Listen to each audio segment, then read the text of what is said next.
Sarah Martinez grew up in a small Texas town where hunting was as common as Sunday church. Her father, a retired Army sergeant, taught her to shoot when she was 8 years old. While other girls her age played with dolls, Sarah spent weekends at the shooting range, perfecting her aim with an old hunting rifle that was almost too heavy for her small frame. The Martinez family didn't have much money, but they had tradition. Every Martinez man had served in the military for 3 generations. Sarah's grandfather fought in Vietnam, her father served in the Gulf War, and her older brother enlisted right after high school. But Sarah was different. She wasn't content to just carry on tradition. She wanted to excel at it. In high school, Sarah dominated every shooting competition she entered.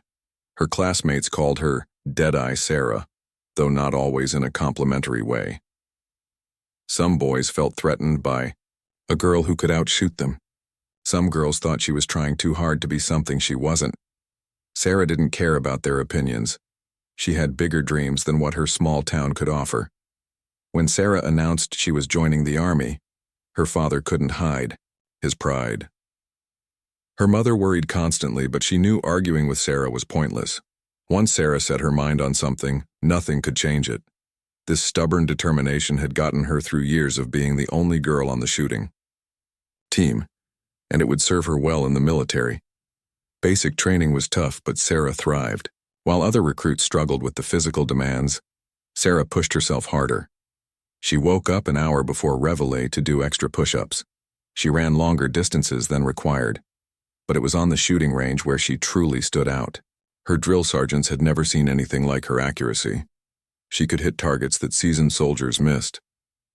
After basic training, Sarah applied for sniper school. The application process was brutal.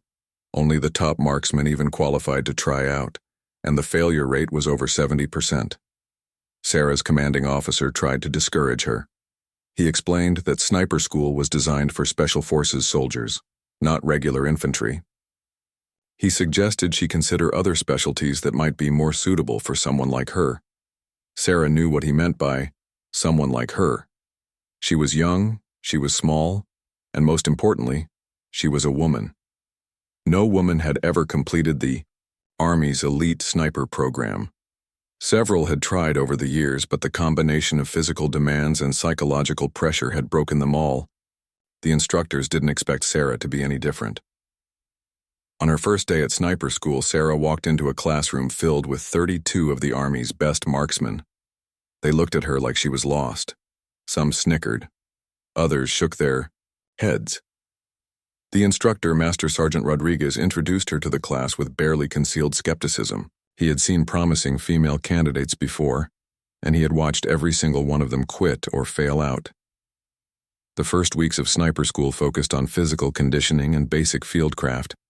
Students learned how to move silently through different terrains, how to camouflage themselves so effectively that they became invisible, and how to remain motionless for hours at a time. Many students struggled with the mental discipline required.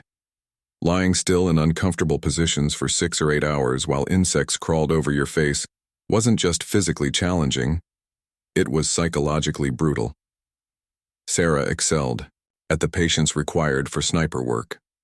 Growing up hunting deer had taught her the value of waiting for the perfect shot. She could lie motionless in a hide site longer than most of her male classmates.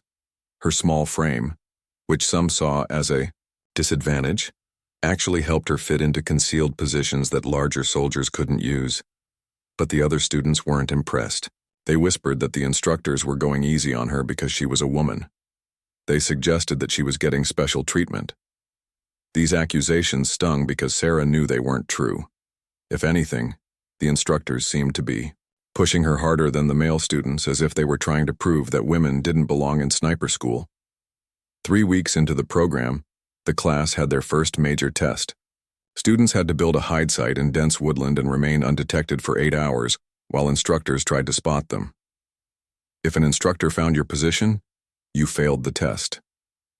3 failures meant dismissal from the program. Sarah chose a position near a fallen log using natural vegetation to break up her outline. She covered herself with burlap strips and natural camouflage, then settled in for the long wait. For 8 hours, she didn't move except to slowly shift her weight to prevent cramps. Insects crawled across her face and into her hair, but she remained perfectly still. When the test ended, 12 students had been spotted and failed. Sarah wasn't one of them. In fact, even after the exercise was over, one instructor walked within 3 feet of her position without seeing her. Only when Sarah finally moved did he realize she had been there the entire time. The other students began to take notice. The jokes and snide comments didn't stop completely, but they became less frequent. Sarah was proving that she belonged in the program. More importantly, she was proving it to herself. As the weeks passed, the training became more intense. Students learned advanced ballistics, wind reading, and range estimation. They studied the effects of temperature, humidity, and altitude on bullet trajectory. They practiced shooting at distances most infantry soldiers never attempted. Sarah absorbed every lesson, taking detailed notes and studying late into the night. The shooting portions of the program were where Sarah truly shined. While other students struggled to hit targets at 800 yards, Sarah was consistently accurate at distances over 1,000 yards. Her natural ability, combined with years of practice and technical knowledge, made her one of the most accurate shooters in the class. But accuracy alone wasn't enough to become a military sniper. Students also had to master the psychological aspects of the job. They learned about target identification, rules of engagement, and the heavy responsibility that came with taking a human life from long distance. Some students struggled with this psychological preparation. The reality of what they were training to do hit them hard. Sarah understood the weight of the responsibility, but she also understood its necessity. She had joined the army to serve her country and protect her fellow soldiers. If that meant making the hardest decisions under the most difficult circumstances, she was prepared to do it. By the halfway point of sniper school, the original class of 32 had been reduced to 18 students. Sarah was not only still in the program, she was near the top of her class in every category. The instructors who had doubted her were beginning to see her potential. Master Sergeant Rodriguez privately admitted to his colleagues that Sarah might actually have what it took to complete the program, but the hardest challenges were still ahead. The advanced phase of sniper school pushed students to their absolute limits. Sarah and her remaining 17 classmates faced scenarios designed to simulate real combat conditions. They worked in pairs, with one student acting as the spotter, while the other took the shot. Communication and teamwork became just as important as individual shooting skills. Sarah was paired with Marcus Thompson, a veteran infantryman from Georgia. Marcus had initially been one of the students who questioned whether Sarah belonged in the program, but after weeks of training together, he had developed genuine respect for her abilities. Sarah's attention to detail and calm demeanor under pressure made her an excellent partner. The instructors began presenting increasingly difficult challenges. Students had to identify and engage targets while dealing with severe weather conditions, equipment malfunctions, and time pressure. They practiced shooting from unstable positions, through small openings, and at moving targets. Each exercise was graded strictly, with no room for error. During one particularly challenging exercise, students were given a scenario where enemy forces had taken hostages in a building 800 yards away. They had to identify which figures in the windows were hostiles and which were innocent civilians, then make precision shots to neutralize the threats without endangering the hostages. The targets were small, the angle was difficult, and students had only one chance to get it right. Many students struggled with the scenario. The pressure of making split-second life-or-death decisions affected their shooting accuracy. Several missed their targets entirely. Others hesitated too long and failed to engage within the time limit. When Sarah's turn came, she studied the scene carefully through her scope, identified the hostile targets, and made clean shots that would have saved all the hostages. The instructors were impressed, but they didn't show it. As the program neared its end, the remaining students faced their final test, a comprehensive field exercise that would determine who graduated and who went home. The exercise lasted 5 days and simulated a real combat mission behind enemy lines. Students had to navigate to multiple target locations, set up concealed shooting positions, and engage targets at various ranges while avoiding detection by opposing forces. Sarah and Marcus were assigned to neutralize 3 high-value targets over the course of the exercise. Their first target was located in a compound 1,200 yards away. They had to approach undetected, set up their hide, sight, and wait for the target to appear. The shot had to be taken during a specific time window, or the mission would be considered a failure. The pair moved through the forest during the night, using night vision equipment to navigate around patrol routes. They reached their designated area before dawn and began constructing their hide site. Sarah's small size allowed her to squeeze into a position between 2 large rocks that provided excellent concealment, but would have been impossible for a larger person to use. For 6 hours, they waited. The sun rose and the temperature climbed into the 90s. Sweat dripped into Sarah's eyes, but she remained motionless behind her rifle. Finally, their target appeared in the compound courtyard. Sarah made the calculations for wind speed, distance, and elevation. She controlled her breathing, settled her crosshairs on the target, and squeezed the trigger. The shot was perfect. Their second target proved more challenging. Intelligence reports indicated the target would be traveling in a convoy along a specific road, but the exact timing was uncertain. Sarah and Marcus positioned themselves on a hillside overlooking the road and waited. Hour after hour passed with no sign of the convoy. Some students might have given up or assumed the intelligence was wrong, but Sarah remained patient. Late in the afternoon, the convoy finally appeared. But there were complications the intelligence reports hadn't mentioned. The target vehicle was surrounded by other vehicles, and civilian traffic shared the road. Sarah had to wait for the perfect moment when she could engage the target without risking innocent lives. When that moment came, she was ready. Another perfect shot. The third target was the most difficult yet. The individual was located in an urban environment, surrounded by buildings and civilians. The only viable shooting position was from a rooftop 900 yards away, but getting there required moving through areas patrolled by opposing forces. Sarah and Marcus had to use all their stealth and fieldcraft skills to reach the position undetected.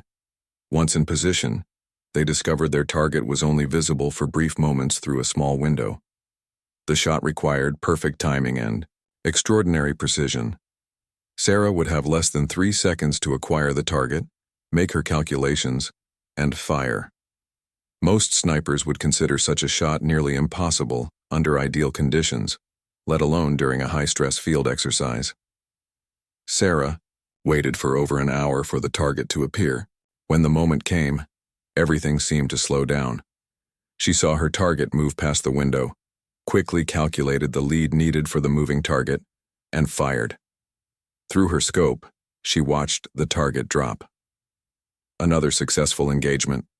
The awaken, final day of the exercise, tested the students' ability to evade capture while moving to an extraction point. Sarah and Marcus had to cover 15 miles of rough terrain while avoiding search teams. They moved carefully, using natural cover and taking indirect routes to avoid detection. When they reached the extraction point, they were exhausted but successful. When the exercise ended and the instructors tallied the scores, Sarah had achieved something unprecedented. She had not only completed every aspect of the field exercise successfully, she had done so with perfect scores on all 3 target engagements. No student in the history of the program had ever achieved 3 perfect scores during the final exercise. Graduation day arrived with little fanfare.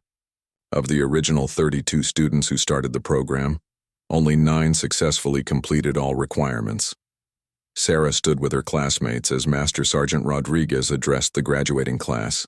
He spoke about the responsibility they now carried and the trust the Army was placing in them.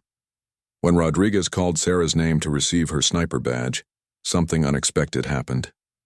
Her classmates, the same men who had doubted her ability to complete the program, began to applaud. Marcus Thompson was the first to stand, followed by the others.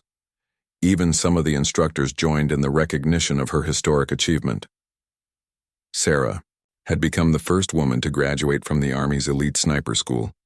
But more than that, she had graduated at the top of her class. Her shooting scores were the highest in the program's history. Her performance during the field exercise was flawless. She had proven that gender had nothing to do with the ability to be an exceptional sniper. After graduation, Sarah received orders to report to Fort Bragg, where she would be assigned to a special operations unit. The unit was preparing for deployment to Afghanistan, where American forces were engaged in ongoing combat operations against Taliban and al-Qaeda forces. Sarah would finally have the opportunity to put her training to use in real combat conditions. Her new unit was initially skeptical about receiving a female sniper. Most of the soldiers had never worked with women in combat roles, and some questioned whether Sarah could handle the physical and emotional demands of combat operations. But Sarah's reputation had preceded her, and her training scores spoke for themselves. Captain James Wilson, the unit commander, decided to reserve judgment until he could see Sarah's performance for himself. He assigned her to work with Staff Sergeant Mike Chen, an experienced spotter who had completed multiple combat deployments. Chen would help Sarah adapt to real combat conditions while providing the support she needed to be successful. The unit's preparation for deployment was intense. They conducted numerous training exercises designed to simulate the conditions they would face in Afghanistan. Sarah continued to impress her new teammates with her shooting ability and professional demeanor. Gradually, the skepticism began to fade as the soldiers realized they had gained a valuable asset. But Sarah knew that all the training in the world couldn't fully prepare her for the reality of combat. Soon, she would face real enemies in a real war zone, where the targets would shoot back and the stakes would be measured in lives rather than points. 3 months after graduation, Sarah found herself on a transport plane flying over the mountains of Afghanistan. Below her, the rugged landscape stretched endlessly in all directions, a harsh, unforgiving terrain that had challenged invading armies for centuries. Sarah pressed her face to the small window and wondered what awaited her in this ancient land. The plane touched down at Bagram Airfield in the early morning hours. As Sarah stepped off the aircraft, she was hit by the dry, dusty air of the Afghan highlands. The base was a bustling center of military activity, with helicopters coming and going constantly, and convoys of armored vehicles moving supplies to forward operating bases throughout the country. Sarah's unit was assigned to forward operating Base Chapman, located in a remote valley near the Pakistan border. The base housed about 300 soldiers and served as a staging area for operations against Taliban forces operating in the region. The surrounding mountains provided excellent cover for enemy fighters, making it one of the more dangerous assignments in the country. The helicopter ride to Fob Chapman gave Sarah her first real look at the operational environment.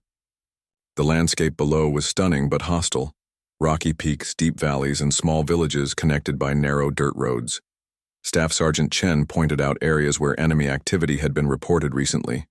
Sarah realized that every hill and valley could hide potential threats. At Fob Chapman, Sarah met the soldiers she would be working with for the next year. The unit was a tight-knit group of experienced fighters who had already completed one deployment together. They had lost 2 soldiers in their previous tour, and the bonds between the survivors were strong. Sarah knew she would have to earn her place in this brotherhood. Colonel Martinez, the base commander, briefed Sarah on the tactical situation.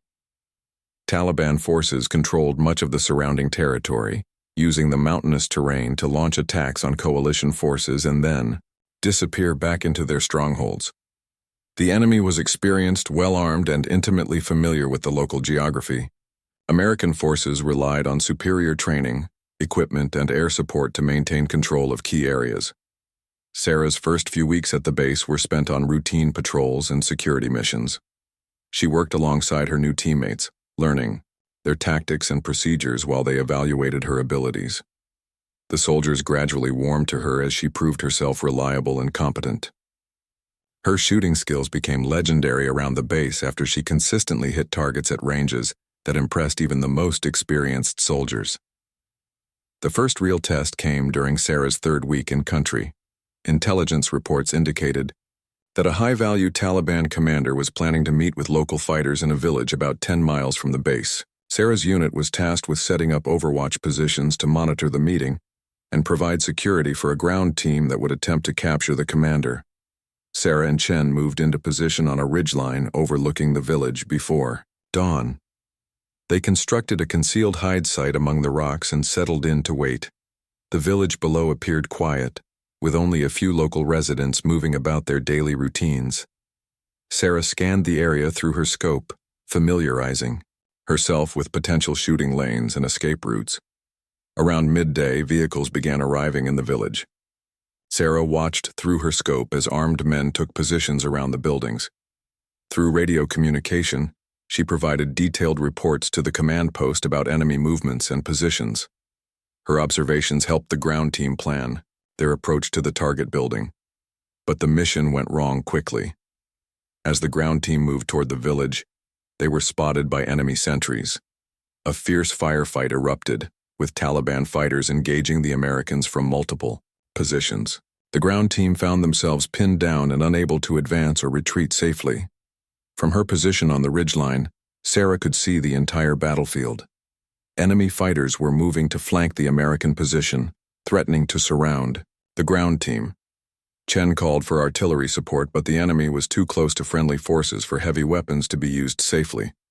That's when Sarah spotted her target. An enemy fighter was positioning himself behind a low wall about 600 yards away, preparing to fire a rocket-propelled grenade at the trapped Americans. The shot was challenging. The target was partially concealed, the angle was steep, and friendly forces were nearby. But Sarah had trained for exactly this type of scenario. She calculated the range, adjusted for wind and elevation, and settled her crosshairs on the target. The shot had to be perfect. A miss could allow the enemy to fire his RPG, potentially killing several American soldiers. Sarah controlled her breathing, focused on her sight picture, and squeezed the trigger. The bullet struck the enemy fighter center mass, dropping him instantly. The RPG clattered harmlessly to the ground. Sarah had just saved American lives with her first combat shot, but there was no time for celebration. More enemy fighters were moving into position. Over the next 20 minutes, Sarah systematically engaged enemy targets that threatened the ground team. Her accurate fire disrupted enemy movements and allowed the Americans to break contact and withdraw to safety. When the firefight ended, Sarah had fired 12 shots and achieved 11 hits, an extraordinary performance under combat conditions. Back at the base, word of Sarah's performance spread quickly. The soldiers she had protected were vocal in their praise of her shooting and professionalism. But Sarah felt the weight of what she had done. In training, targets were paper or steel. In combat, they were human beings, even if they were enemy fighters trying to kill American soldiers. Chen helped Sarah process the psychological impact of her first kills. He explained that every combat soldier faced these feelings, and that the key was to remember why they were fighting. They were protecting each other and supporting a mission to bring stability to Afghanistan. The enemy fighters Sarah had engaged were trying to kill American soldiers. Her shots had prevented that from happening. Over the following weeks, Sarah participated in several more combat operations. Her reputation as an exceptional marksman continued to grow, both within her unit and throughout the base. Other soldiers began requesting her support for their missions, knowing that her overwatch could mean the difference between success and disaster. But it was during her 6th week in country that Sarah faced her greatest challenge yet. Intelligence. Sources reported that a notorious Taliban sniper known as the Ghost was operating in the area. This individual had killed 7 American soldiers over the past 2 years, always from extreme long range, and had never been captured or identified. The Ghost had a signature style: single, precise shots from distances over 1,000 yards, followed by immediate disappearance into the mountainous terrain.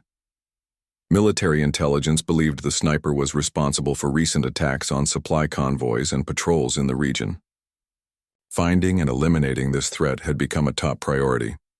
Sarah's unit was tasked with hunting the Ghost. It would require patience, skill, and a deep understanding of sniper tactics. Sarah would essentially be engaging in a deadly game of cat and mouse with an experienced enemy marksman who knew the terrain intimately and had already proven his ability to kill American soldiers.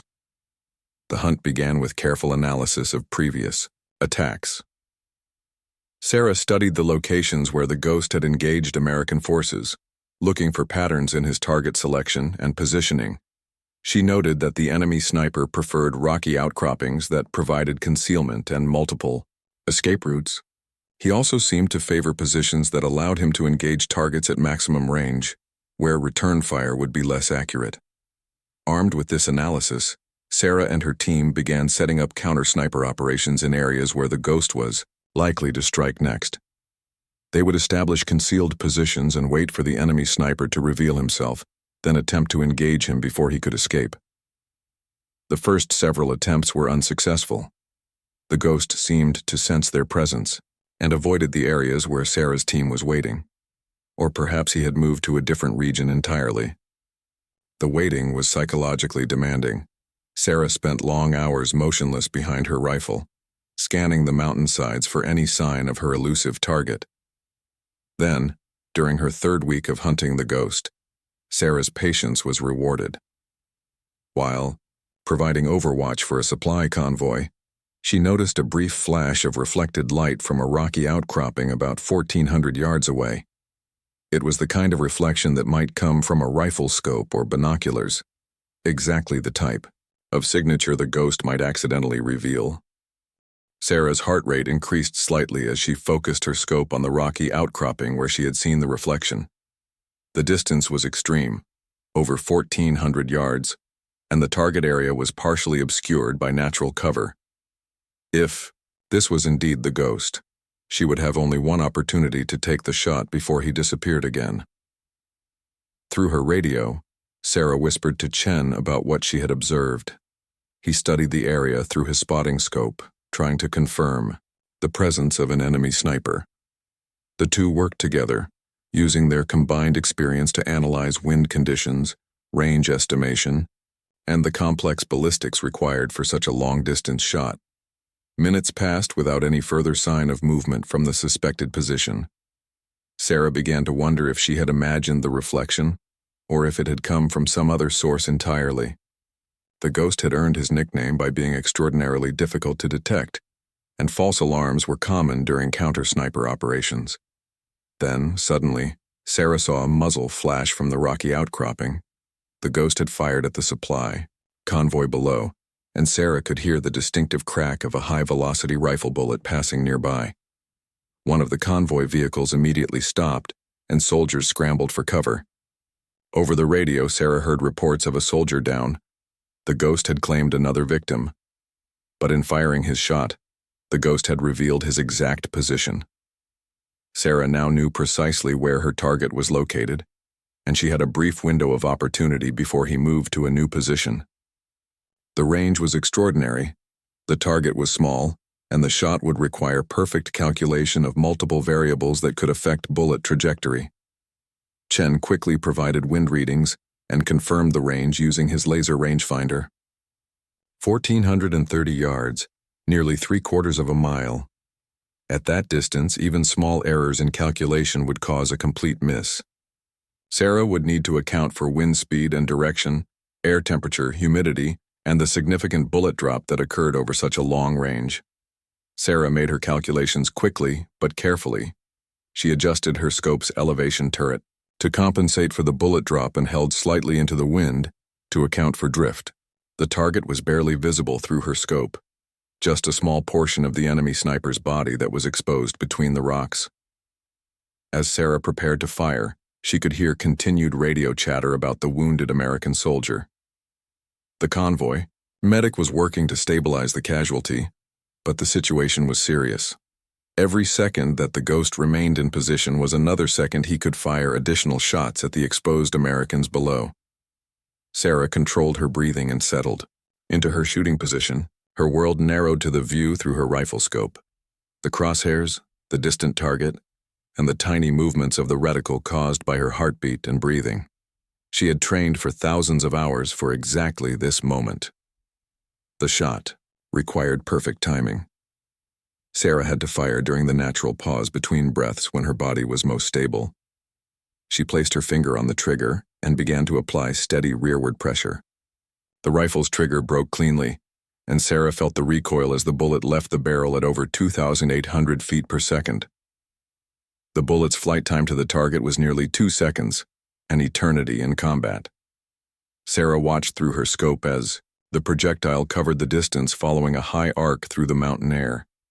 At such extreme range, there were countless factors that could affect the bullet's path, but Sarah's calculations had been precise. Through her scope, Sarah saw the bullet impact exactly where she had aimed. The ghost's body went limp immediately, confirming a successful hit. Chen, watching through his spotting scope, whispered confirmation of the kill. After 2 years of hunting, one of Afghanistan's most dangerous enemy snipers had been eliminated by a single, perfectly placed shot. The news of the ghost's death spread quickly throughout the base and beyond. Military intelligence confirmed the identity of the enemy sniper and credited Sarah with eliminating a high-value target who had been responsible for numerous American casualties. The shot had been made at a distance that impressed even the most experienced snipers in the military. But it was Sarah's reaction to the achievement that truly impressed her fellow soldiers. While others celebrated the successful mission, Sarah remained focused on the wounded American from the convoy. She insisted on visiting him at the base medical facility to check on his condition.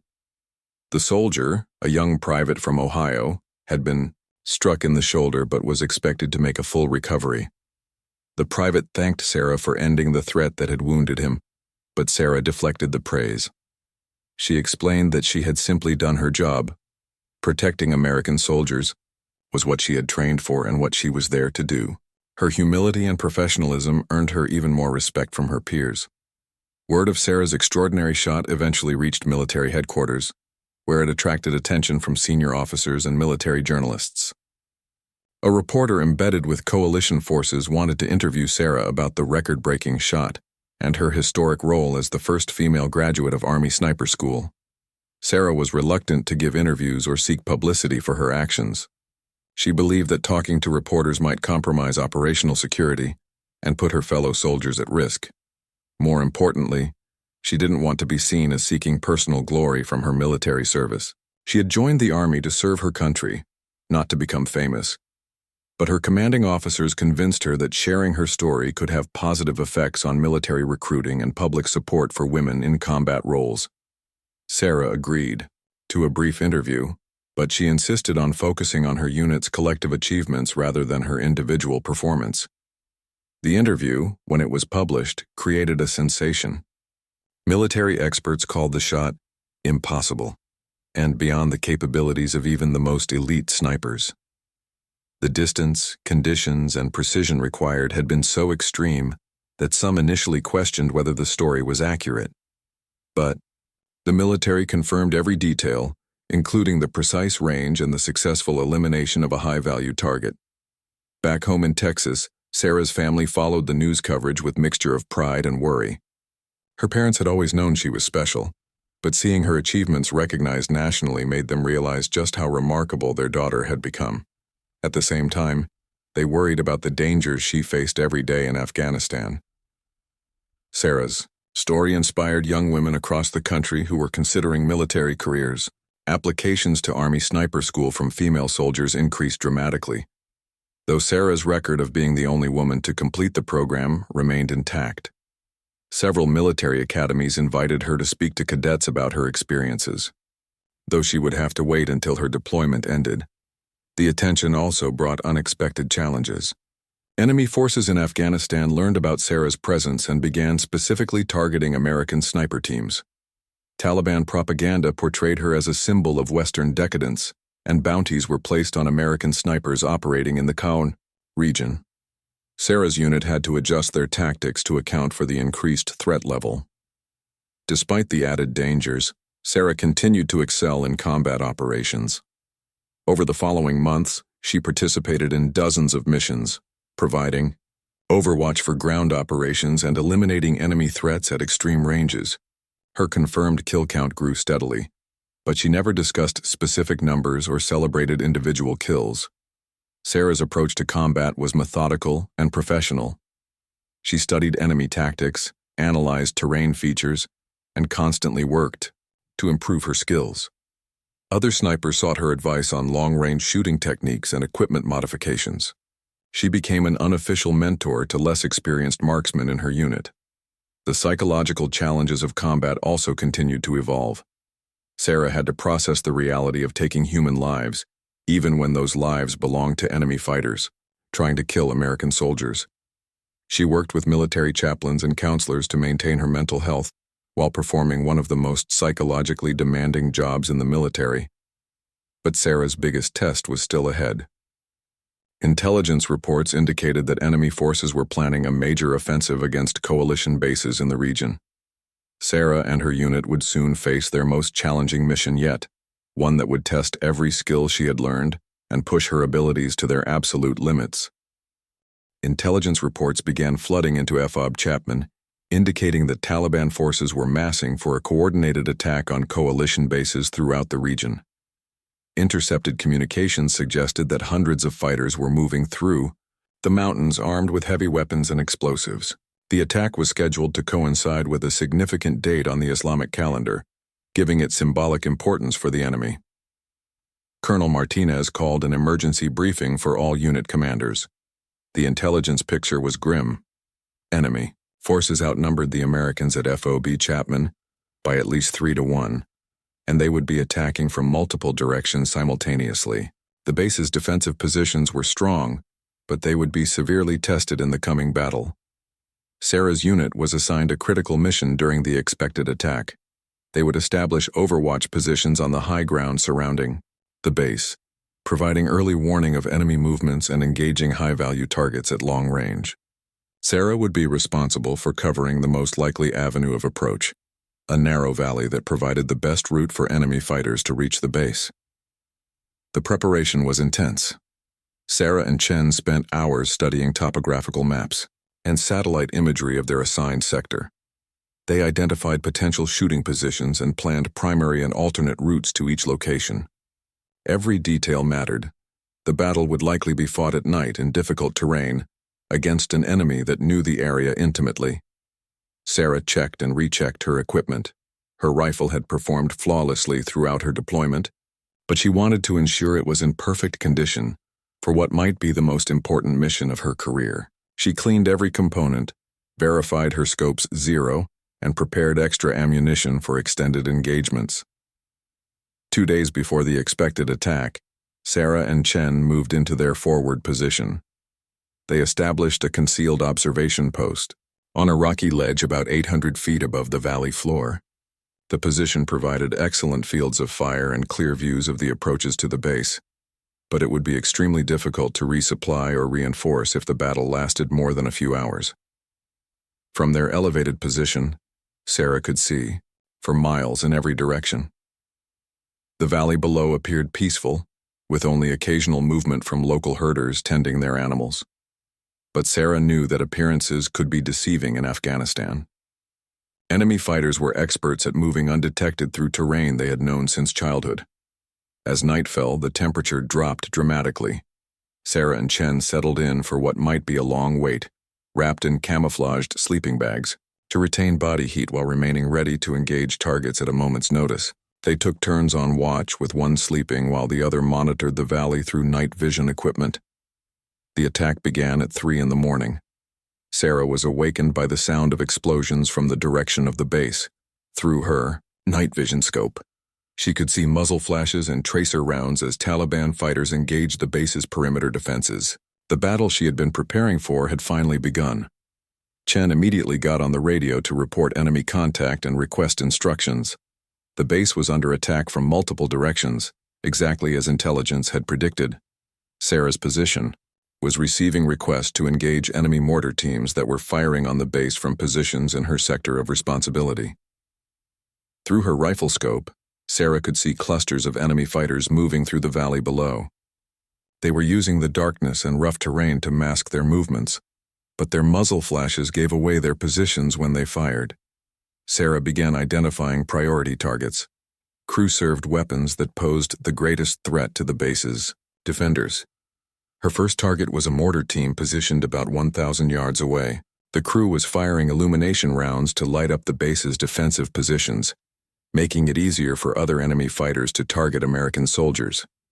Sarah calculated the range and wind conditions, then fired a single shot that eliminated the mortar team's leader.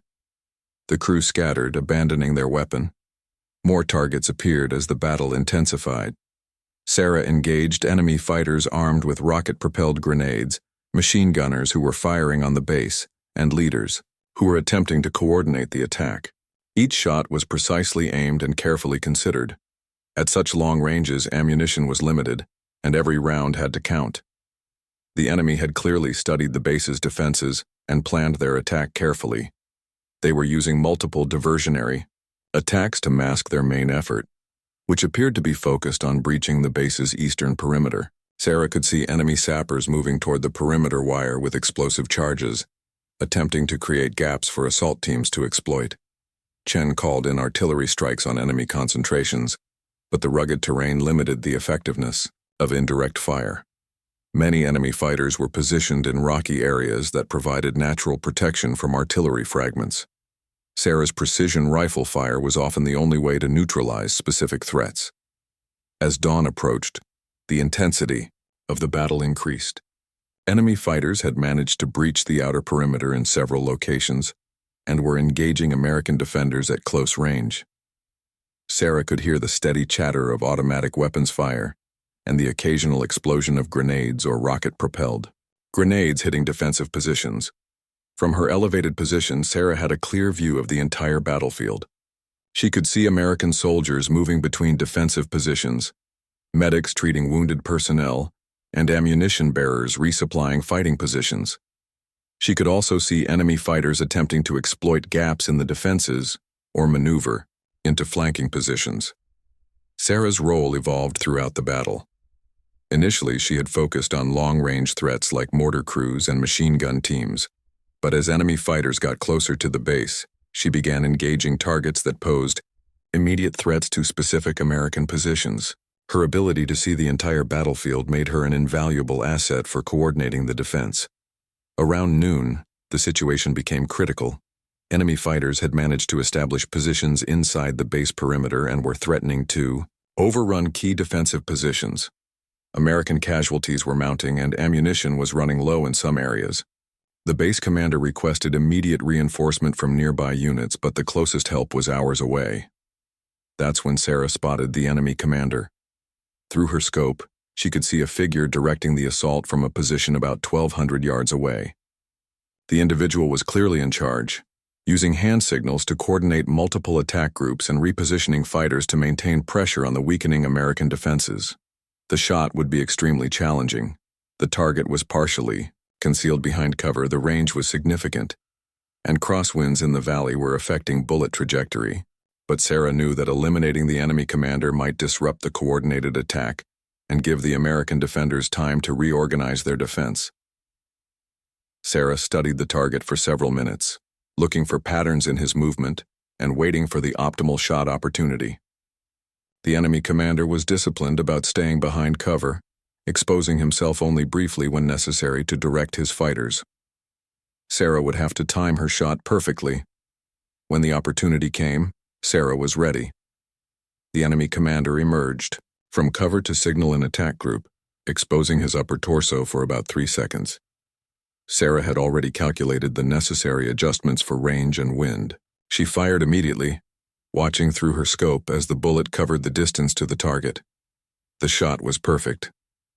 The enemy commander dropped immediately, causing visible confusion among the attacking fighters.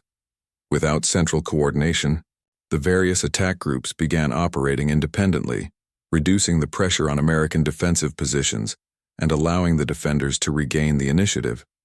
But the battle was far from over. Enemy fighters continued to press their attacks and new leaders emerged to take command of the assault groups. Sarah continued to engage priority targets throughout the afternoon, methodically eliminating threats and supporting the base's defenders with precision fire. By evening, the enemy attack was beginning to lose momentum. Coalition air support had arrived, providing close air support that devastated enemy positions. Reinforcements from other bases were also approaching, threatening to trap the attacking forces in the valley. Many enemy fighters began withdrawing toward the mountains, abandoning their positions around the base. Sarah had fired over 40 rounds during the 18-hour battle, achieving an extraordinary success rate of over 90%. She had eliminated numerous high-value targets disrupted enemy operations, and directly contributed to the successful defense of FOB Chapman. Her actions had undoubtedly saved American lives and prevented the base from being overrun. As the battle wound down, Sarah felt the physical and emotional exhaustion that came after extended combat operations. She had been in position for over 24 hours, maintaining constant vigilance while engaging in one of the most intense firefights of her deployment. Her hands were shaking slightly from fatigue and adrenaline. Chen helped Sarah pack their equipment and prepare for movement back to the base. The rocky position that had served them so well during the battle was now dangerous. Enemy fighters retreating through the area might target their location if they remained too long. They needed to reach friendly lines before dark.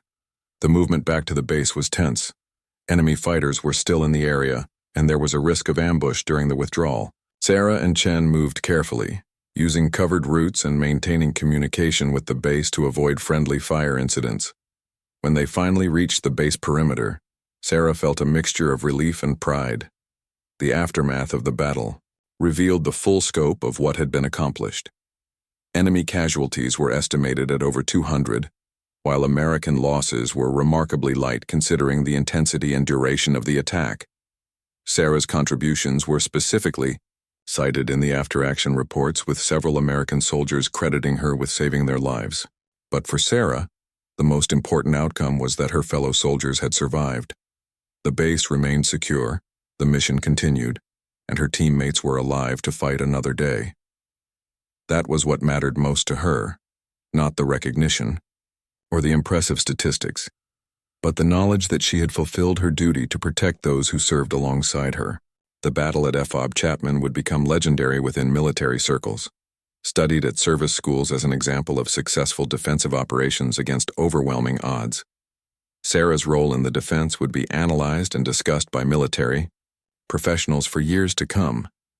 But at the time, she was simply a soldier who had done her job under the most difficult circumstances imaginable. The weeks following the battle at FOB Chapman brought unexpected changes to Sarah's deployment. Military leadership recognized that her exceptional performance had made her a high-value target for enemy forces. Intelligence reports indicated that Taliban commanders had placed a substantial bounty on her capture or killing, and enemy propaganda was specifically calling for attacks on American sniper teams. Colonel Martinez made the difficult decision to restrict Sarah's field operations temporarily. While her skills were invaluable, the risk to her and her teammates had increased dramatically. Sarah would continue training other soldiers and providing defensive overwatch for the base, but extended missions in enemy territory were temporarily suspended. Sarah struggled with this decision. She had not come to Afghanistan to hide behind protective walls while her fellow soldiers faced danger. The idea that her success had made her a liability rather than an asset was frustrating. She understood the reasoning, but accepting the restrictions went against every instinct she had developed as a soldier. During this period, Sarah focused on sharing her knowledge with other members of her unit. She conducted informal training sessions on long-range shooting techniques, ballistics calculations, and target identification. Several soldiers who had previously shown little interest in marksmanship became dedicated students under Sarah's instruction. One young soldier, Private Rodriguez from California, showed particular promise. He had struggled with accuracy during basic training, but possessed the patience and analytical mindset that made for excellent snipers. Under Sarah's guidance, Rodriguez improved dramatically, eventually qualifying as a designated marksman for his squad. Sarah also worked with base intelligence officers to analyze enemy tactics and identify patterns in their operations. Her first-hand observations of enemy behavior during multiple engagements provided valuable insights that helped improve defensive preparations. She contributed to tactical briefs that were distributed to other bases throughout the region. But Sarah's enforced period of relative inactivity was interrupted by an urgent mission request from higher headquarters. A coalition special operations team had been conducting a classified mission deep in enemy territory when their helicopter was shot down. The crew had survived the crash and was evading capture, but enemy forces were closing in on their position. The rescue mission required someone with Sarah's unique skills. The helicopter had crashed in mountainous terrain that limited the options for a conventional rescue operation. The crew was trapped in a valley surrounded by enemy fighters, and any rescue attempt would require precise long-range fire support to suppress enemy positions. Sarah volunteered immediately for the mission.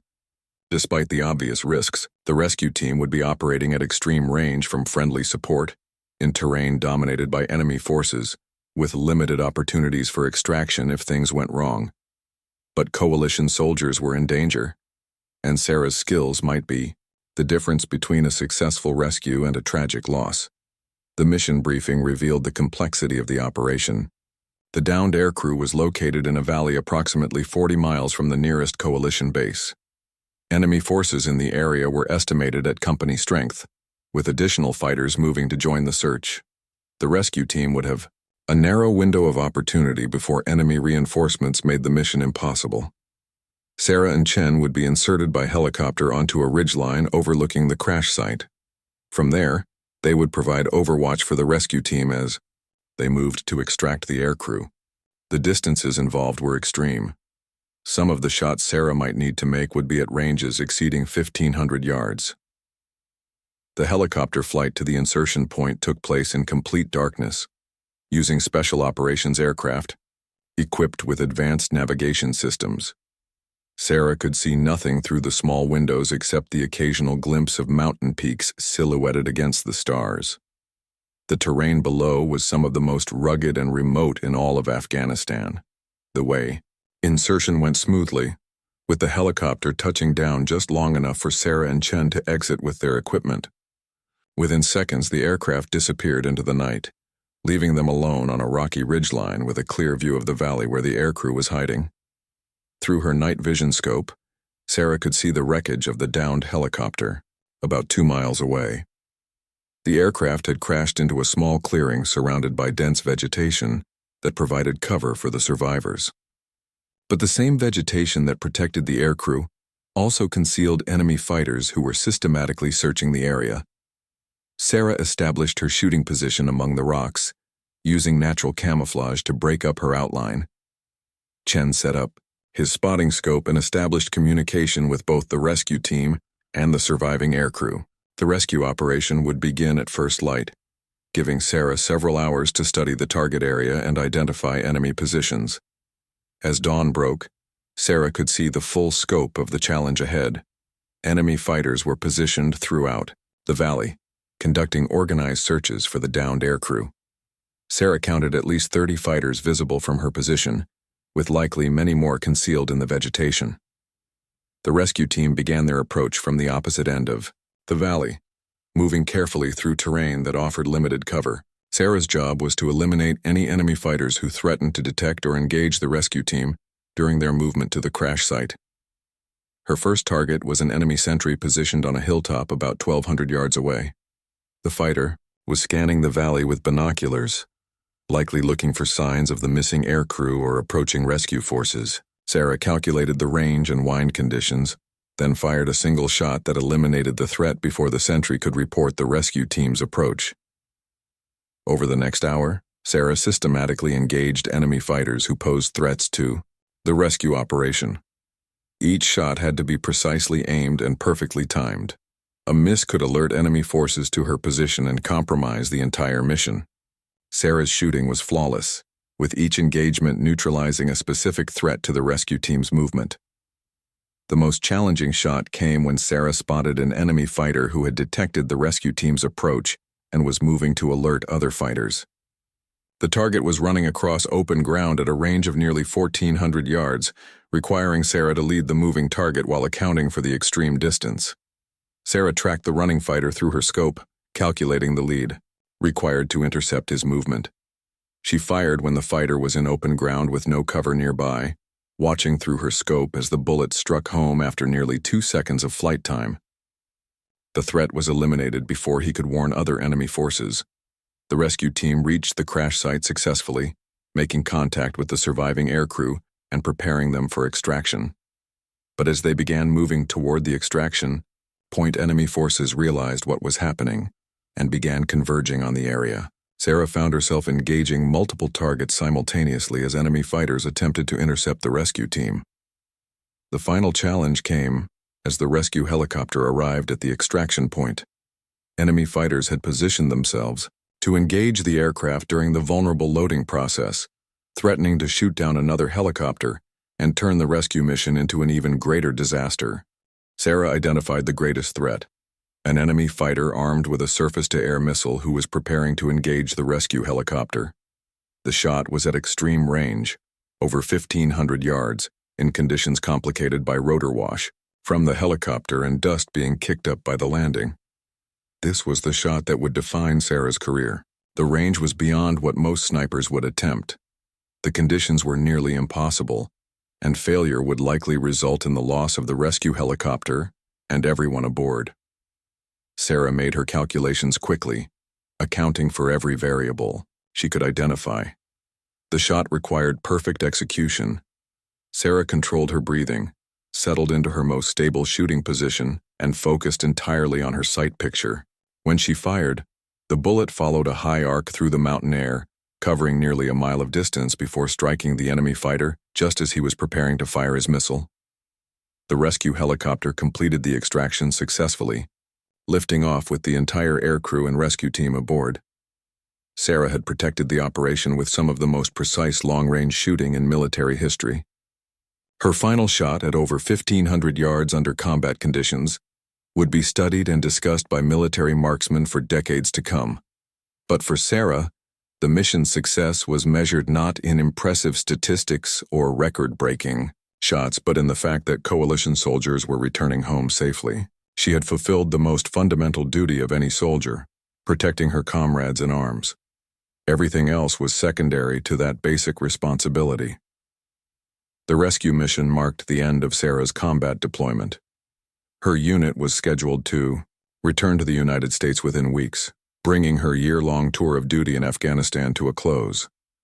Sarah had achieved things that no female soldier had ever accomplished before, setting records and breaking barriers that many thought were impossible. As Sarah prepared to leave Afghanistan, she reflected on what the deployment had taught her. She had proven that gender was irrelevant when it came to military effectiveness.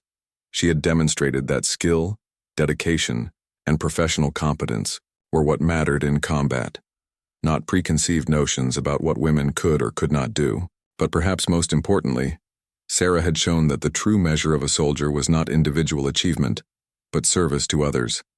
Every shot she had fired, every mission she had completed, and every risk she had taken had been in service of a cause greater than herself. That was the legacy she wanted to leave, not as the first woman to achieve something, but as a soldier who had served with honor and distinction.